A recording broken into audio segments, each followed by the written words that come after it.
Hola, ¿cómo están? Muy buenas tardes a todos.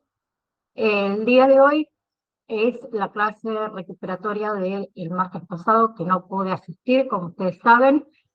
Así que quien no pudo estar va a quedar grabada, luego la vamos a subir a lo que es a nuestro grupo de WhatsApp y también la subo al campus virtual para que todas la puedan ver. Bien, el día de hoy vamos a seguir con lo que son las enfermedades del sistema digestivo. Nos toca ver gastritis. Gastritis es un término general para un grupo, digamos, de enfermedades con un punto en común, que es la inflamación del revestimiento del estómago, ¿sí? La inflamación de la gastritis generalmente se produce por la misma infección bacteriana que provoca la mayoría de lo que son las úlceras estomacales o por el uso quizás habitual de ciertos analgésicos. También por beber demasiado alcohol puede contribuir a lo que es la gastritis. También es posible que la gastritis aparezca, digamos, de forma repentina, que sería una gastritis aguda, o de manera lenta con el tiempo, que ella sería una gastritis crónica. En algunos casos, la gastritis puede producir que úlceras y también un mayor riesgo de sufrir cáncer de estómago. Más allá de esto, para la mayoría de las personas, la gastritis en sí no es grave y mejora, digamos, rápidamente con lo que son los tratamientos, ¿sí? Perdón.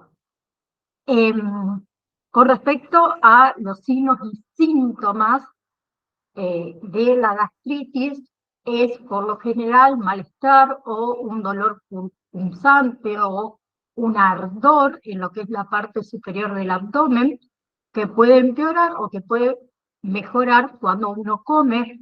También puede haber náuseas, puede haber vómitos, eh, esa sensación de saciedad, ¿sí?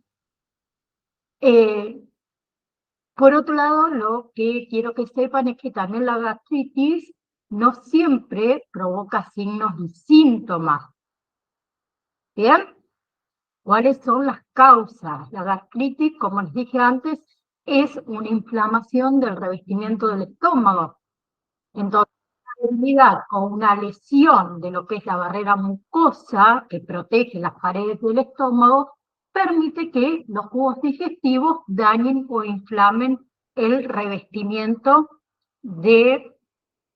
disculpen, el revestimiento del estómago. Entonces, una serie de enfermedades y afecciones pueden aumentar el riesgo de uno tener gastritis. Bien, ¿cuáles son los factores de riesgo? Con respecto a los factores de riesgo, entre ellos, que aumentan, digamos, el riesgo de tener gastritis, es, por ejemplo, las infecciones bacterianas, ¿sí? Otro es el uso frecuente, digamos, de analgésicos, ¿sí? Los analgésicos, comúnmente los denominados antiinflamatorios no esteroides, como es el ibuprofeno, por ejemplo, pueden provocar gastritis aguda o gastritis crónica, y es posible entonces que el uso regular de estos analgésicos o en grandes cantidades excesivas reduzcan una sustancia clave que ayuda a preservar lo que es el revestimiento protector del estómago. Otro factor de riesgo es la edad avanzada. Los adultos mayores corren mayor riesgo de padecer gastritis. ¿Por qué? Porque ese revestimiento del estómago tiende a volverse más fino, digamos, con la edad y porque tienen más probabilidades de tener infecciones, ¿sí? Otro factor de riesgo es el consumo excesivo de alcohol. El alcohol sabemos que puede irritar, puede erosionar también lo que es el revestimiento del estómago. Bien, entonces lo que hace más vulnerable a los jugos digestivos. Entonces el consumo excesivo de alcohol es probable que cause gastritis. Otro factor de riesgo es el estrés. El estrés intenso, ejemplo, puede ser el estrés intenso debido a una cirugía importante, a una lesión, a una infección grave, también puede provocar gastritis aguda. Bien, otro factor de riesgo es los tratamientos oncológicos. Los fármacos que se utilizan en quimioterapia o en la radioterapia también pueden aumentar este riesgo de sufrir gastritis. ¿Bien? Bien, otros factores de riesgo son algunas otras enfermedades o algunas afecciones médicas que es muy posible que la gastritis esté asociada a estas infecciones médicas, como es, por ejemplo, el VIH, las enfermedades celíacas, ¿sí? Las infecciones parasitarias. Bien, con respecto a las complicaciones, si esta gastritis no se trata, puede causar que úlceras y sangrados estomacales. ¿Sí? En raras ocasiones también es posible que algunos tipos de gastritis crónicas aumenten el riesgo de cáncer de estómago, ¿sí? Más que nada si la persona que la sufre tiene el revestimiento del estómago muy delgado, ¿sí? O si hay cambios en lo que son las células de ese revestimiento. ¿Cómo se diagnostica? Endoscopía, ¿sí? Obviamente el médico siempre va a indagar sobre los antecedentes médicos y ahí va a decidir hacer exámenes o no. También puede sugerir hacer pruebas de examen para Helicobacter pylori, ¿sí? Es un análisis que se hace de heces o una prueba de aliento para determinar si está esta bacteria que causa el Helicobacter pylori, ¿no?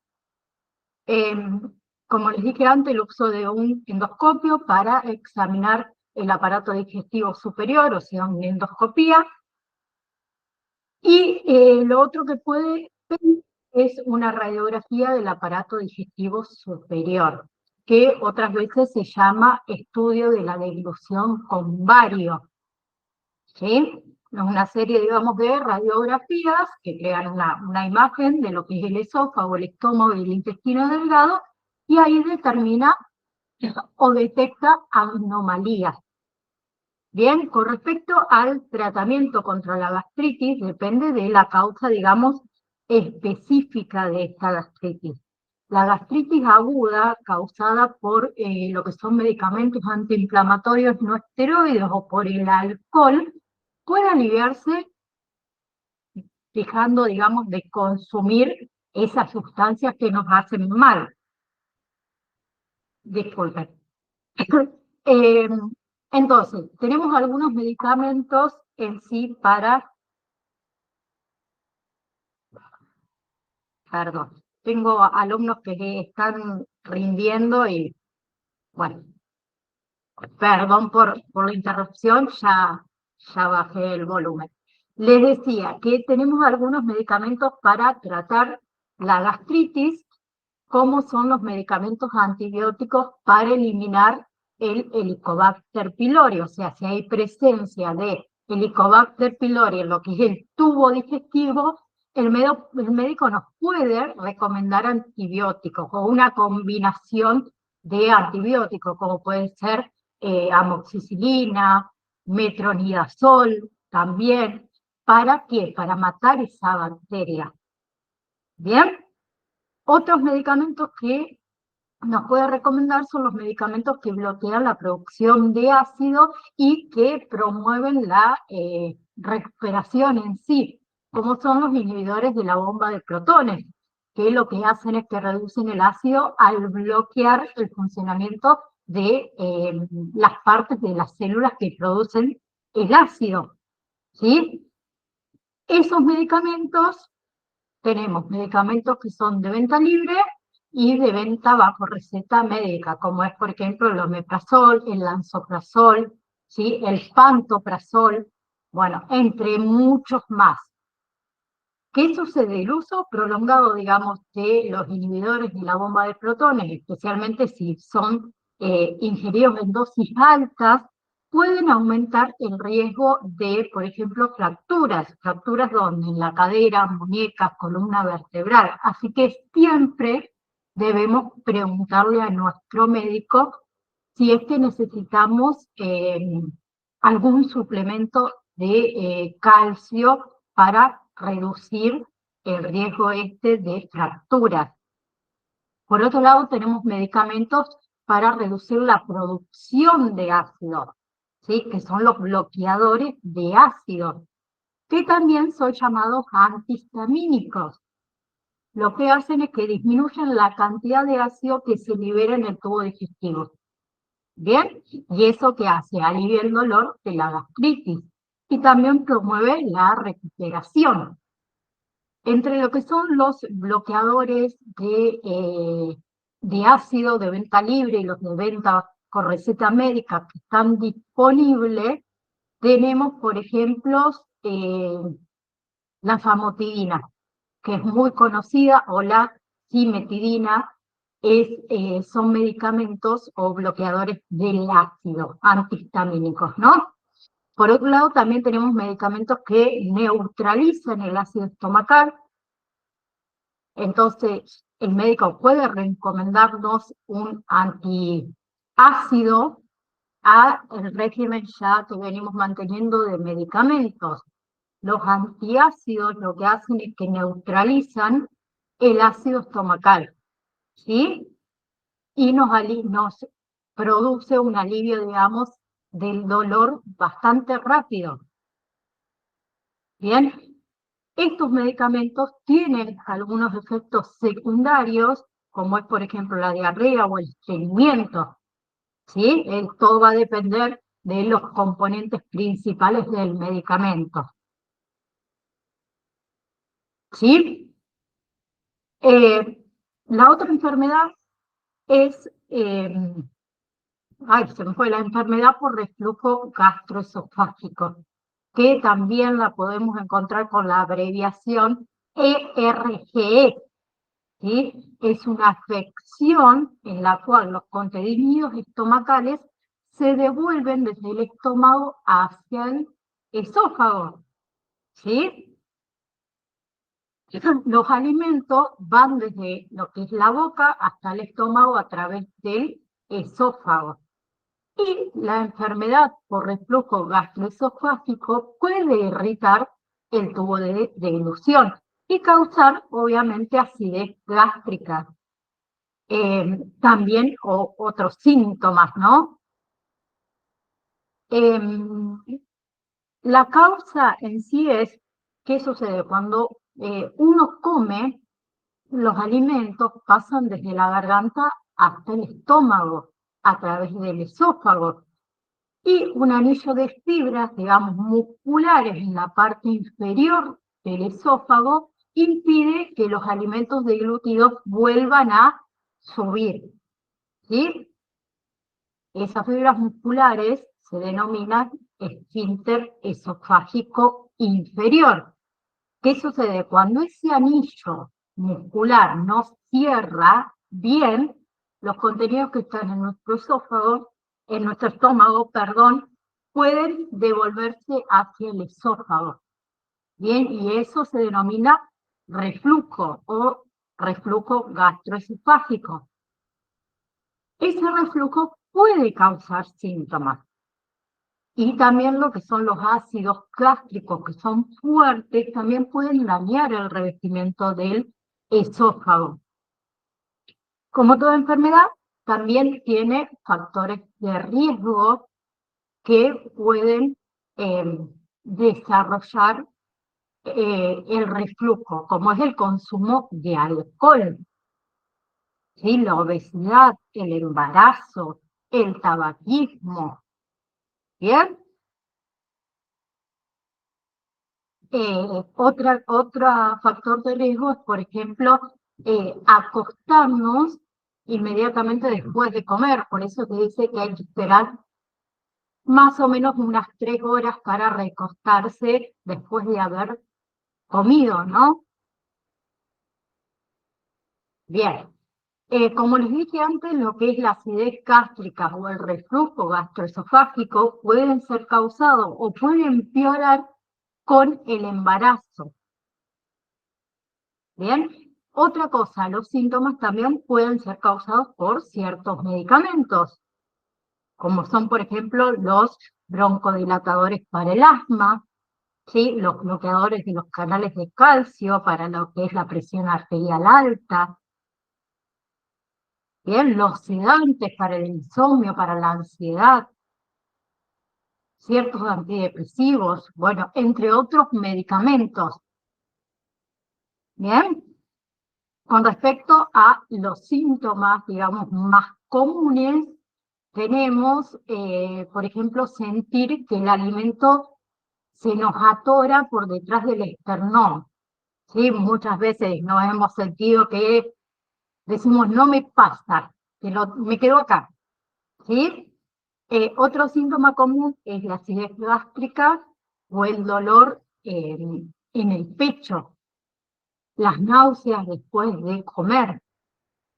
Y los síntomas, digamos, menos comunes es la regurgitación, o sea, devolver el alimento, la tos, la dificultad para deglutir, el hipo, la ronquera, los cambios en la voz, el dolor de garganta. ¿Sí? También estos síntomas pueden empeorar cuando uno se agacha, cuando uno se acuesta, o después de comer, perdón. Bien, y muchas veces también estos síntomas pueden ser peor en la noche. Bien, bien. Con respecto a lo que son las pruebas de exámenes, o sea, pruebas y exámenes, em, mayormente cuando los síntomas son leves no se necesita ningún examen.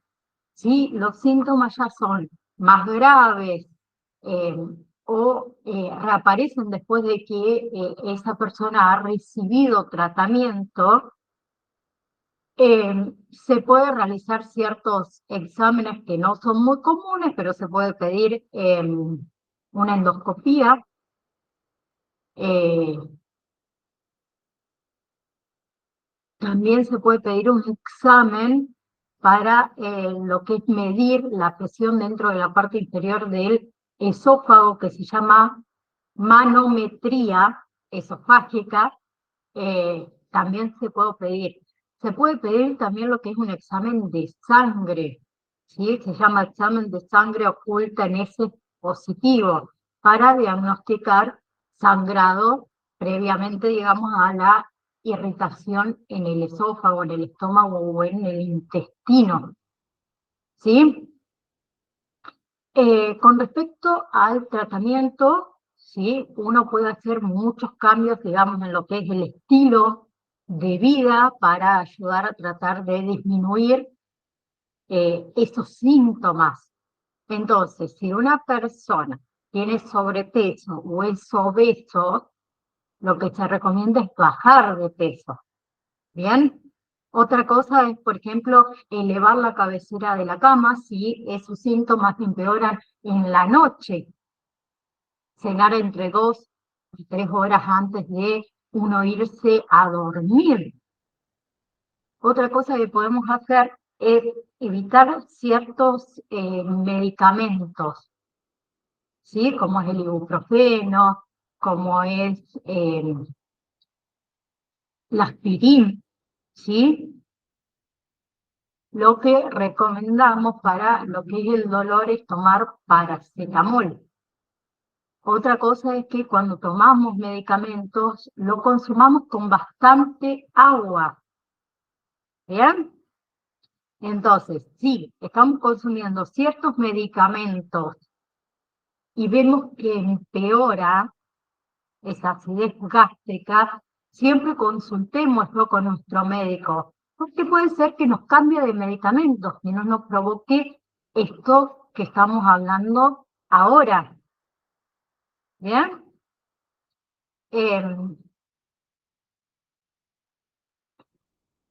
Otra cosa.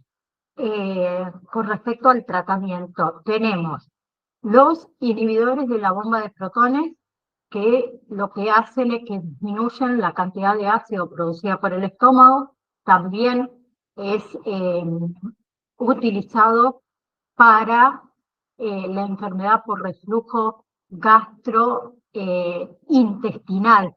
¿Sí? Por otro lado, tenemos los bloqueadores, los antagonistas, los bloqueadores de la H2, que disminuyen la cantidad de ácido liberada en el estómago. ¿Bien? Por otro lado, también tenemos cirugías antirreflujo, ¿sí? Que puede ser una opción, digamos, para personas cuyos síntomas, digamos, no desaparecen con el cambio del estilo de vida, con los medicamentos. ¿Bien? Entonces, la acidez gástrica y otros síntomas, luego de la operación, deberían mejorar. Pero, sin embargo, más allá de que se hace esta operación, puede ser que este paciente necesite de igual manera tomar medicamentos para la acidez. ¿Bien? Bien. Con respecto a las complicaciones o posibles complicaciones, se puede incluir, por ejemplo, la tos o la ronquera prolongada, o sea, crónica, problemas dentales, eh, úlceras esofágicas. También se puede complicar con un cambio en el revestimiento del esófago, que puede aumentar ese riesgo de tener cáncer. ¿Bien? Otra complicación es, por ejemplo, la etenosis, que es un estrechamiento del esófago debido a cicatrización por la irritación esa crónica. Por otro lado, también tenemos otra complicación que son los broncoespasmos. Los broncoespasmos es una irritación y un espasmo resultante de las vías respiratorias debido a que al ácido. ¿Bien? Entonces, ¿cuándo vamos a consultar al médico? Cuando haya sangrado, cuando haya vómitos frecuentes, cuando haya ronquera, cuando haya pérdida del apetito, ¿sí? Cuando uno se siente lleno rápidamente, cuando hay pérdida de peso, cuando tengamos problemas para deglutir, ¿sí? O tengamos algún dolor con la deglución. Bien, cuando tenemos esa sensación de que se nos atora tanto los alimentos o los medicamentos o las píldoras que tomemos detrás del esternón. ¿Sí? Bien. Por otro lado, tenemos, ahí está, la gastroparesia. La gastroparesia es una enfermedad que afecta el movimiento espontáneo normal de los músculos del estómago. ¿Sí? Por lo general, lo que son las contracciones musculares fuertes impulsan los alimentos por el tubo digestivo. Pero si la persona tiene gastroparesis, lo que es la motilidad del estómago, se enlentece o directamente deja de funcionar. Entonces impide que el estómago se vacíe correctamente. ¿Bien? En general, en sí, la causa se desconoce esta causa de la gastroparesis. En algunos casos es una complicación por la diabetes y algunas personas también sufren de gastroparesis después de una cirugía. Bien, también tenemos ciertos medicamentos como son los analgésicos opiáceos, algunos antidepresivos, los medicamentos para la presión arterial, para las alergias, que pueden ocasionar un vaciamiento lento y causar síntomas similares. Bien, entonces las personas que tienen gastroparesis, todos estos medicamentos que nombré pueden empeorar la afección que ya tiene de bases. ¿Bien?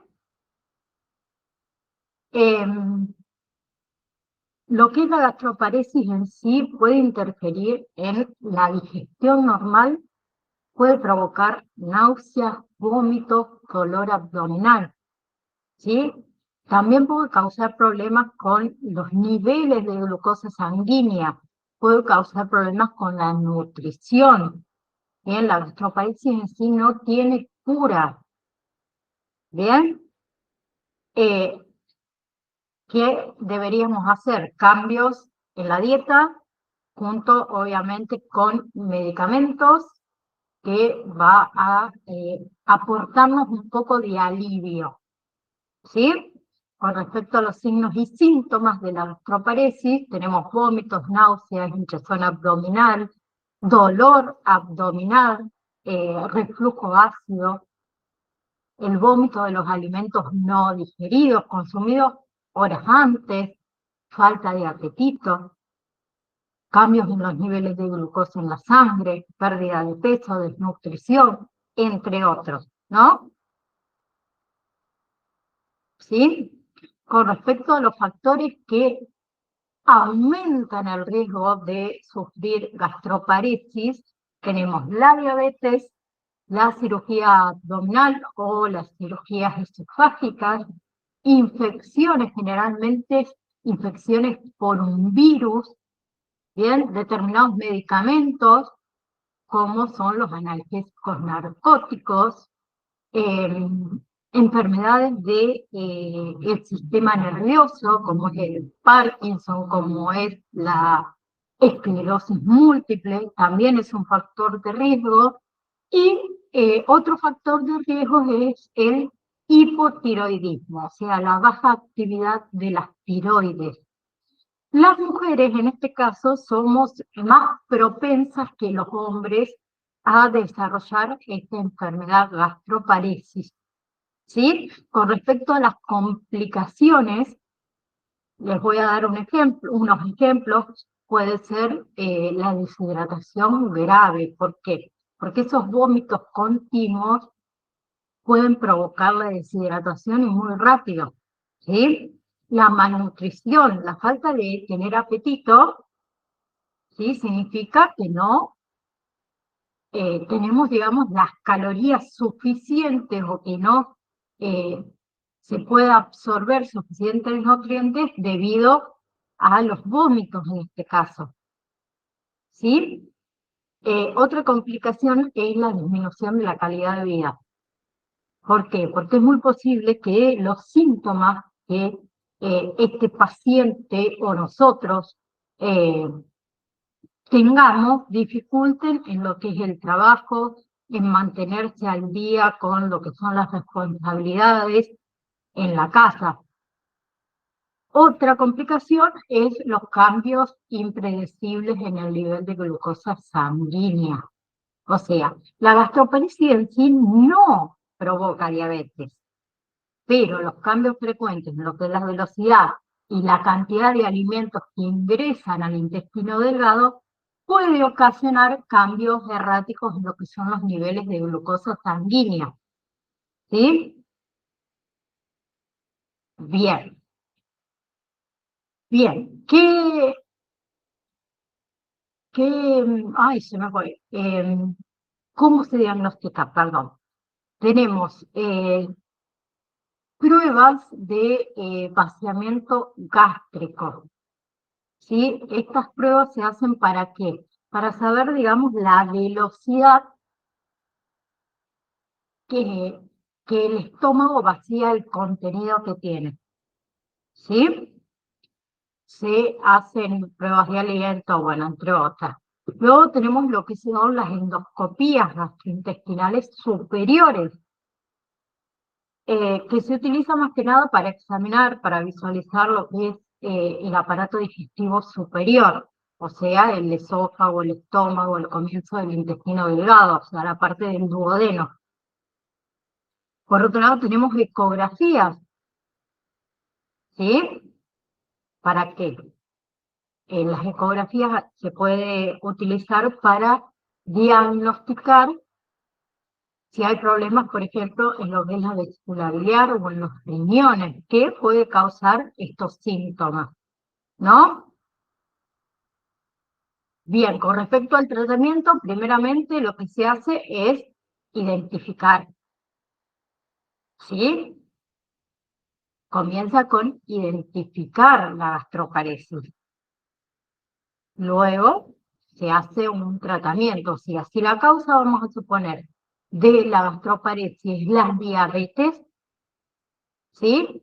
El médico, vamos a trabajar en conjunto para controlarla, ¿sí? Lo principal en esto es el cambio en la dieta, ¿bien?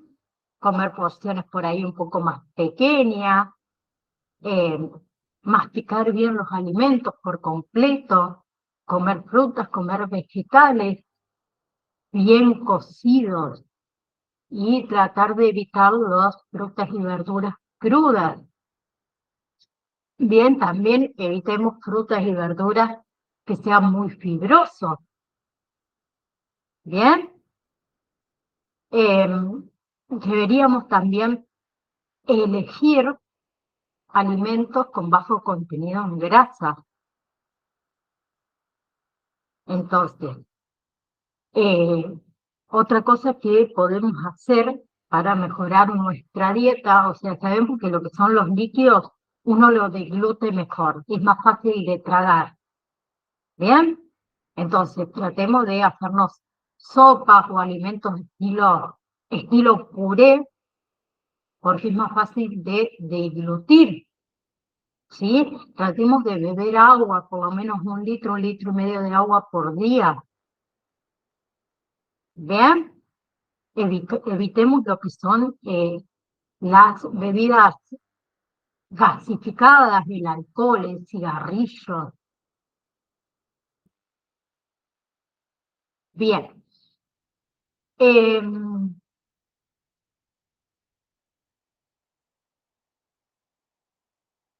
bien. Con respecto a esto de la dieta, eh, hay una lista, digamos, de alimentos que son recomendadas para personas con gastroparesis, como son los almidones. Los almidones tenemos por ejemplo, las tortillas de harina de trigo, de maíz, la sémola de trigo, la crema de arroz, los cereales de trigo, el arroz inflado, ¿sí? La papa, la batata, todo esto sin piel, ¿no? Bien, el arroz, los fideos, como proteínas tenemos la carne de ternera, el cerdo, siempre que no sea frito. El pollo sin piel y también que no sea frito, conejo, langosta, camarones, bueno. El atún,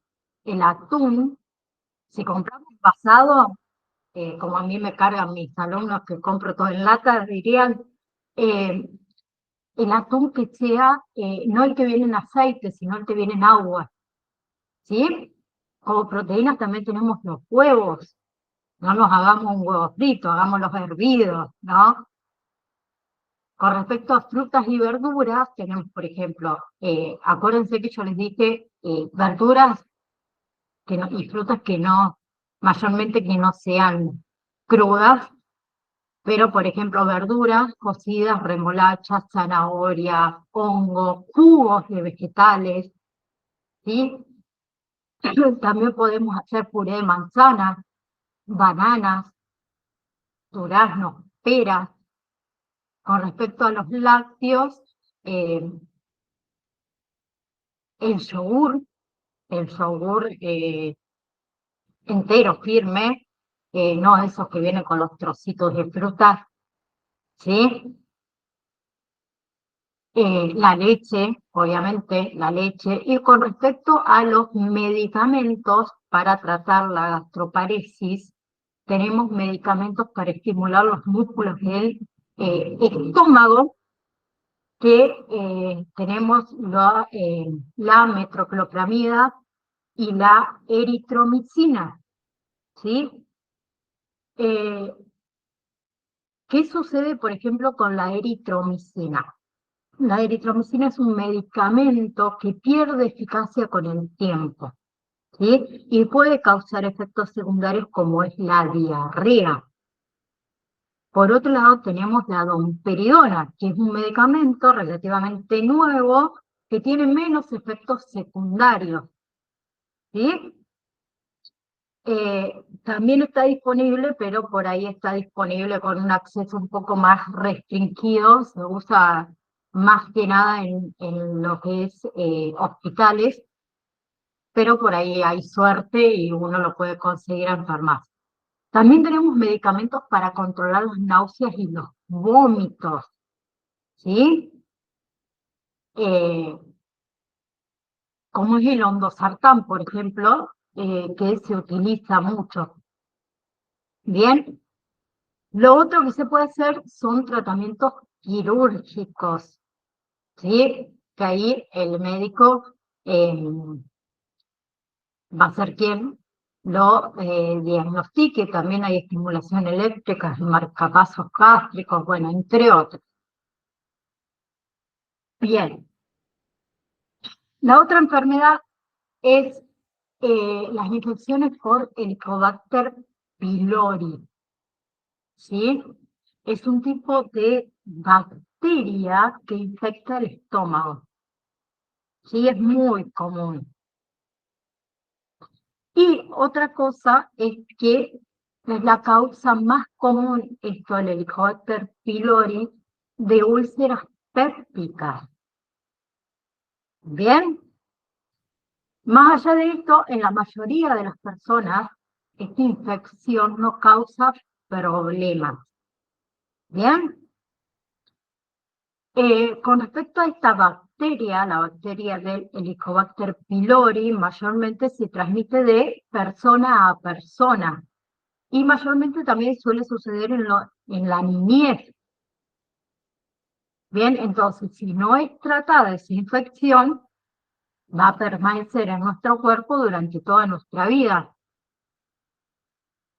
Bien, en sí no está demasiado claro todavía cómo se transmite, digamos, esa bacteria de persona a persona, pero se puede diseminar por contacto boca a boca, ¿sí? Contacto con heces, o sea, materia fecal, con comida, con agua contaminada. ¿Bien? Y la bacteria puede desencadenar úlceras. Por ejemplo, el Helicobacter pylori ingresa a la pared de la mucosa del estómago y se adhiere al revestimiento del estómago, puede provocar úlceras cuando esta bacteria causa que se produzca más acidez estomacal. Esto hace que dañe el revestimiento del estómago, causando también úlceras en algunas personas, no en todas, ¿sí? Otra cosa es que, además de las úlceras, esta bacteria del Helicobacter pylori causa que una inflamación crónica en el estómago, o sea, una gastritis. ¿Bien? Bien. Y en raras ocasiones, pero puede suceder, esta bacteria, también la del Helicobacter pylori, puede causar cáncer de estómago. Por eso siempre es recomendable que sea tratada. ¿Sí? Eh, con respecto a los síntomas, por ejemplo, tenemos la sensación esa de estar lleno, ¿sí? De tener problemas para tomar líquido, eh, náuseas, náuseas leves, que uno puede reducirla contando, ¿no? La pérdida del apetito, también los eructos, las heces con sangre, ¿sí? Bien. Para esto se hacen, para el diagnóstico se hacen pruebas y exámenes, ¿sí? Entonces, lo que va a ver el médico es primeramente si la persona tiene úlceras pépticas y obviamente el historial de úlceras. Nos va a preguntar si hemos tenido dolor, si hemos tenido molestia en el estómago por más de un mes. Bien, después puede sugerir hacer pruebas de aliento, pruebas de sangre, pruebas de heces, biopsias, ¿sí? Para lo que es el tratamiento, o sea, para que esa úlcera sane y reducir ese riesgo de que vuelva a aparecer, se suministran medicamentos. Bien, primeramente para matar la bacteria del Helicobacter pylori si es que está presente. Y lo otro es para reducir, digamos, los niveles de ácido en el estómago. Bien, eh, más allá de esto, también, obviamente, hacer cambios en el estilo de vida, porque eso nos puede ayudar con los síntomas. Bien, bien, entonces se utilizan antibióticos para matar la bacteria del Helicobacter pylori. También se utilizan inhibidores de la bomba de protones para ayudar a la disminución del ácido estomacal y se le puede agregar también lo que es el bismuto para ayudar a matar esta bacteria. Bien, eh, bien, posibles complicaciones. ¿Sí? Tenemos una infección crónica con Helicobacter pylori. Puede causar complicaciones, como es la enfermedad de úlceras pépticas, como es el cáncer estomacal, inflamación crónica, úlceras gastrointestinales o gástricas, linfomas, también linfomas del tejido linfoide asociado a la mucosa gástrica. Bien, la pérdida de sangre severa también es una complicación. La cicatrización de la úlcera, eso puede hacer que sea más difícil vaciar el estómago.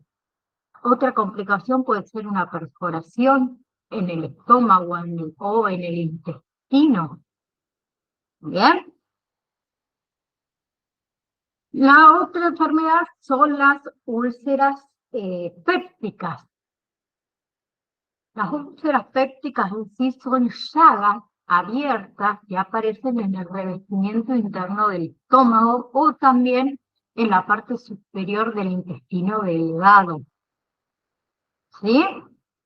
Uno de los síntomas más comunes es el dolor de estómago.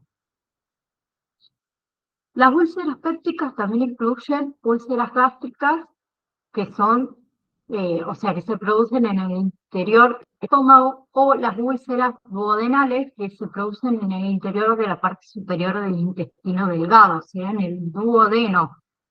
La causa más común, como habíamos dicho antes, de úlceras pépticas son las infecciones por bacterias Helicobacter pylori, ¿no?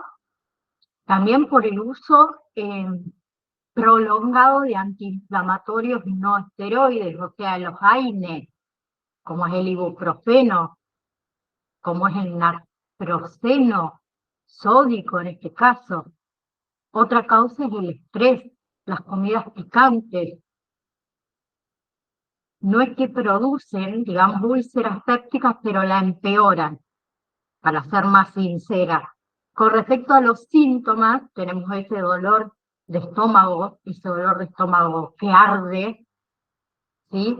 La sensación de hinchazón, eructos, intolerancia a lo que son los alimentos grasos, acidez estomacal, náuseas.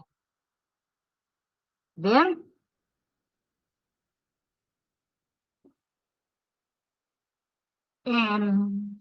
Entonces, el síntoma más común de úlcera péptica es el dolor del estómago, ese dolor de estómago que arde.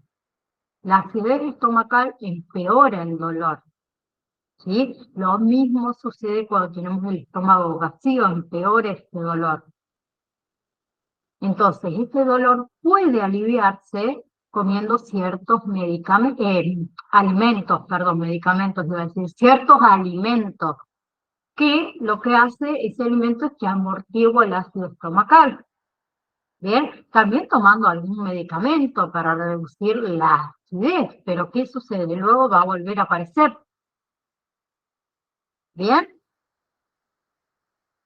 bien.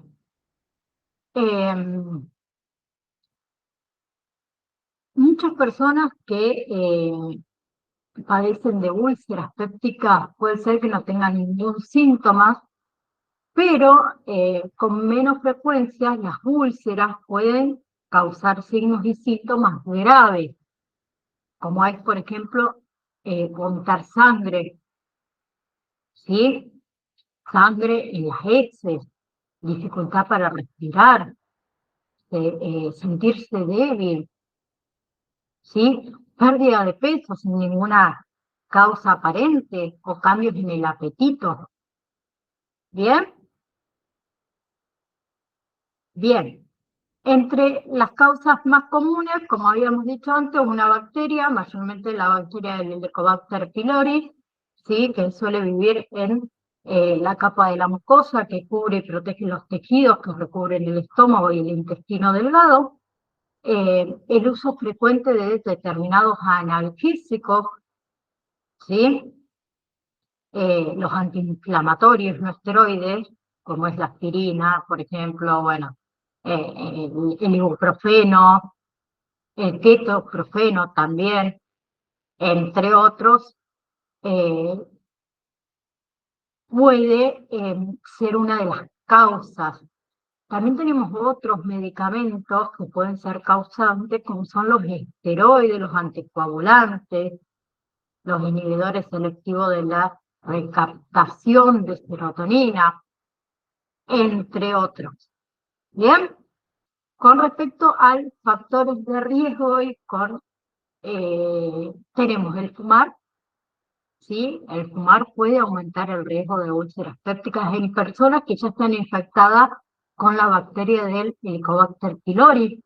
El consumo de alcohol, sabemos que el alcohol lo que hace es que irrita, corroe el revestimiento mucoso del estómago. Entonces aumenta la cantidad de ácido estomacal que se produce. Bien, otro factor de riesgo es si tenemos estrés no tratado. Bien, bien. Por sí solo todos estos factores que he nombrado, o comer alimentos picantes, esa también me lo olvidé, todos estos factores no causan úlceras, pero pueden empeorarla, ¿sí? O pueden hacerla cada vez más difícil para curar. Bien, con respecto a las complicaciones, si no se trata, tenemos el sangrado interno, ¿sí? Un agujero, una perforación en la pared del estómago, una obstrucción y el cáncer de estómago, ¿no? Bien. Eh,